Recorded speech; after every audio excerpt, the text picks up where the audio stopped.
Cette distinction, Jean-François Fauché la prend pour ce qu'elle est, un honneur, une reconnaissance du travail collectif de son équipe marquée par un mot-clé durant les pics de la crise sanitaire, la disponibilité. Malgré les doutes, malgré une lancinante inquiétude, celle de tomber malade à son tour.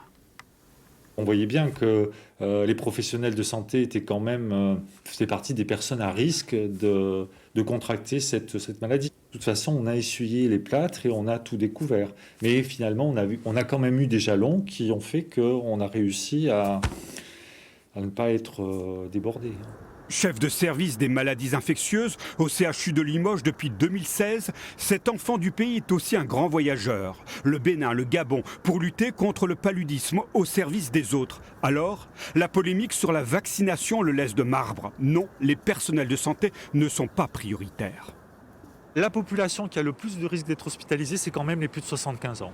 Il n'y a pas lieu à polémiquer, je crois, là-dessus. Un professionnel de santé en activité, sauf exception rarissime, c'est quelqu'un qui a moins de 75 ans. Le professeur de médecine en est persuadé. La période est charnière, le vaccin est là, la sortie du tunnel est proche. On a de très bonnes raisons de l'espérer, puisque quand on voit les résultats d'efficacité des vaccins tels qu'ils ont été publiés il y a quelques semaines, on a toutes les raisons d'être confiants.